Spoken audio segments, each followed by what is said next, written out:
Are you thinking about downsizing but can't decide between a condo or a single family home?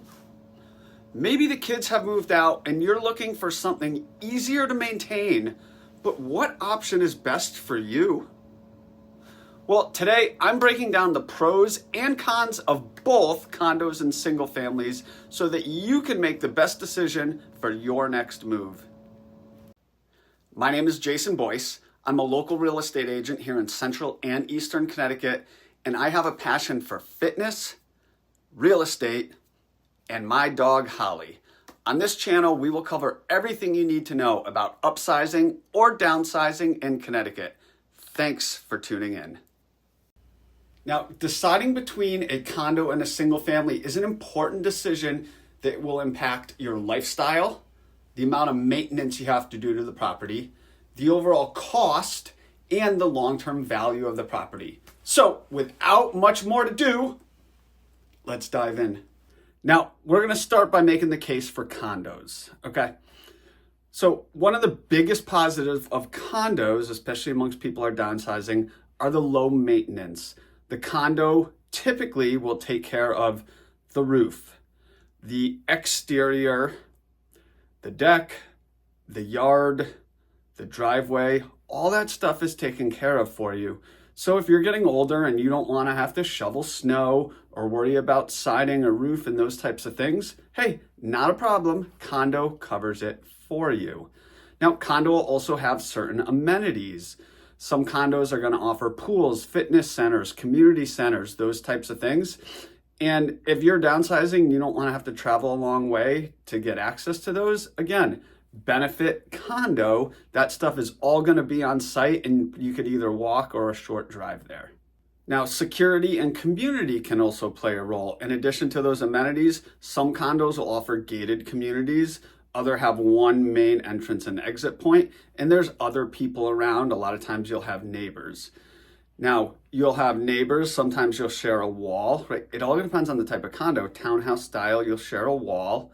Garden style or above below, you might share a wall and a roof or ceiling. It's going to depend. If you're ranch style, then you would only be sharing exterior walls. But a couple things to consider if those things matter to you. And then there are also single family house communities within condos where you own the house and they maintain the land. The community aspect is something that people care about, especially if we're looking at a condo community in a 55 and over. They'll have a lot of centers, they'll have a planned activities, and there's less isolation and more group activities if having a local community and people to interact with is something that's important to you. Again, benefit condo. Condos are also going to have lower upfront costs. Typically, if you're looking at the same size square footage, a condo is going to cost about 17% less than an equal single family house. So the upfront costs, your purchase costs, are going to be lower. However, condos are going to have an HOA fee, and depending on the type of condo you have and how much those HOA fees are, they could add up over time. Now, you're also going to have to weigh what those HOA fees cover. So if you have a single family style, like an individual house with a small lot within a whole bunch, a lot of times those HOA fees are super low. It's like an annual fee of $200, $300 one time a year, and it's just for roadway maintenance. So for those, it might be worth it. The HOA fee is relatively low. If you're in a townhouse or garden style or even ranch style, the HOA fees could be higher. I've seen them range anywhere from $250 a month to $1,000 a month, and it all depends on the services they're providing. So one of the things you're going to have to look at if you're looking at condos are what are the HOA fees, how does it impact your budget, and what services are they providing? Now, if that provides access to a pool, a fitness center, some of them actually have like turnover services where they'll do laundry. If those things are important to you, then well, maybe it's worthwhile to pay. But it's definitely something you're going to have to consider and work into your budget. Now, the potential downside of condos, those HOA rules, they're going to dictate some of the things that you can and cannot do. And if you're someone who doesn't like people dictating what you can and can't do, if you don't like rules, then maybe negative condo for you. Also, those monthly fees, which HOA fees, they can go up over time, and there could be special assessments for capital improvement projects, such as they have to repave the road, or all the units are going to get a new roof. If there's not enough money in the budget, they'll do a special assessment, maybe an extra $50, $60, $70 a month over, typically they're spaced out over 5 years. So if stuff like that comes, you don't have a lot of say over it. So if that's important to you, downside condo. You also have less control over modifications. Typically in a condo, you can modify to whatever you want the interior. However, the exterior is up to the association, so you're going to have less ability to modify that. Now, let's make the case for single family houses, right? There is going to be more space and more privacy. You're going to have your own yard. You can do whatever you want to the exterior. You're not going to have a shared wall, whether it's the side or above or below. So there's more privacy, and you can more or less do what you want. The freedom to modify anything on the inside and the outside and within the yard that you would like. Now, if you have pets, perhaps advantage single family, because a lot of those condos are going to have, either they're not going to allow pets, or they're going to have rules on the size and type. You own your own house, you can have whatever pets you want. If you have hobbies, if you like to do woodworking or working on cars or that type of stuff, a lot of times condos won't allow that. So again, if you are a big hobby person, advantage single family. If you're big into pets or want to have larger dogs or certain breeds of dogs, again, possibly advantage single family. Now, if you're into gardening, a lot of times condos will have like a small patio area, so you can do small amounts of gardening. But if you want larger gardens, vegetables, that type of thing, advantage single family. If you like hosting, again, condos are going to be limited usually on parking, but then also large parties, that type of stuff, and just having more space, especially if you want a big backyard thing, again, possibly advantage single family. Now let's talk resale value. Typically, single family houses appreciate over time at a faster rate than condos. And you can take a look at these charts here.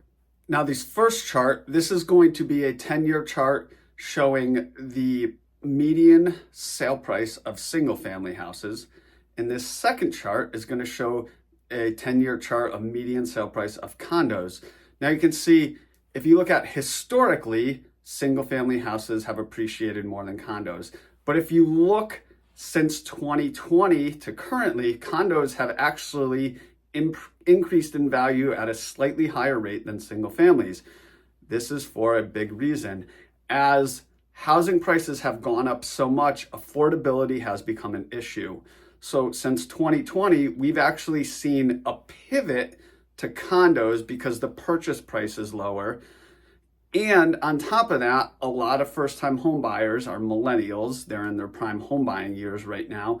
And a lot of millennials are preferring condos because it's less maintenance. So we'll keep an eye on that future trend. Now, we'll actually take a look at these charts too.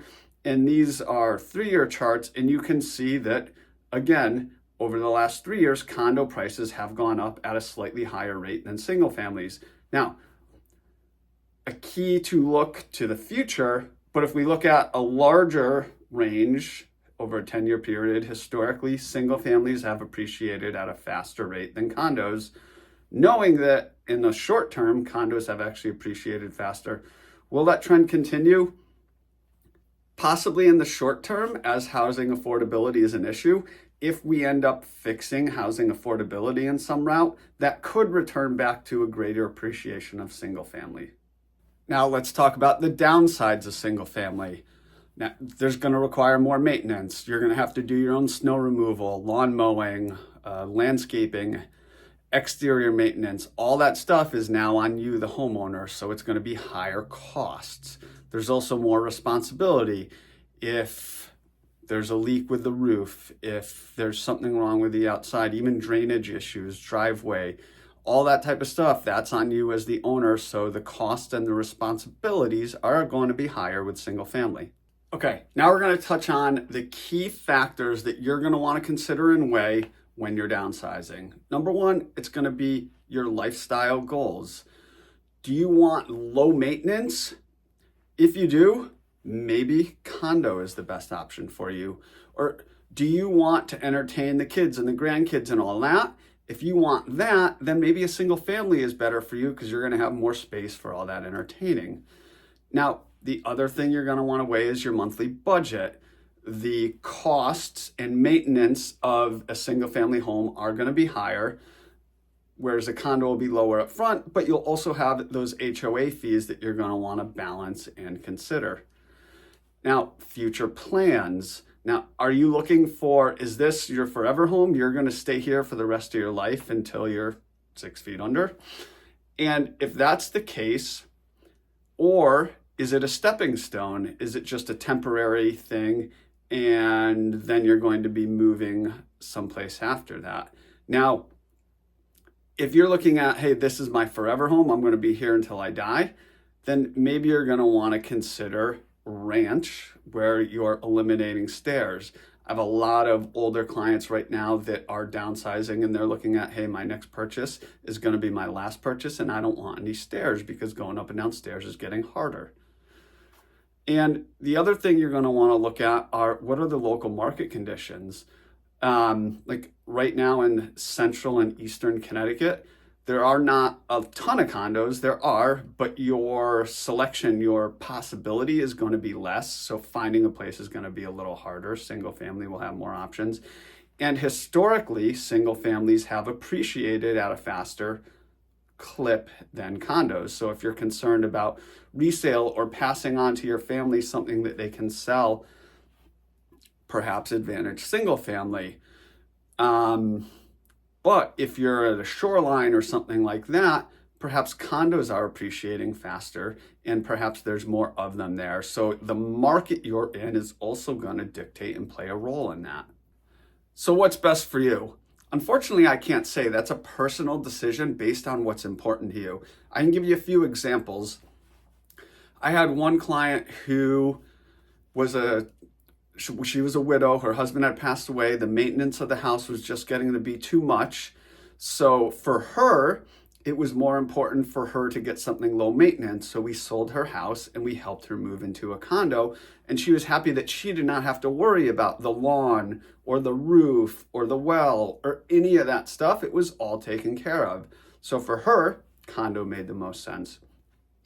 I've also had other clients who they have a camper and they need a place to park it. And so for them, we helped them sell their big colonial because the kids had moved out and everything and turn that equity into downsizing. We helped them find a ranch with a large driveway and a yard because they wanted to be able to have the grandkids come over, run around the yard. They wanted to be able to store their camper. So for them, looking for a single family ranch made more sense. So it's really going to come down to what your goals are at the end of the day. Is it maintenance? Is it cost? Is it freedom? Is it single level? Do you want to have the kids over? Are pets important to you? All these factors are going to weigh in. Now, if you want, one of the things that I always recommend is to reach out to a professional, right? Reach out to a realtor who is well-versed in the area you're looking, and they're going to be able to help you go over which condos offer the amenities you look for versus single families, which are easier to buy and which are going to appreciate faster in the area you're looking. Now, I hope you found that helpful. If you are looking to downsize and you're looking to sell your house and buy one at the same time, down below, there will be a link to my video all about buying and selling at the same time in Connecticut that you might find useful. Go click on that, and I hope you find that helpful. As always, thanks for tuning in. Hope you found this helpful and valuable. If you did, please like, subscribe, and share this to anyone else who you think would find this helpful.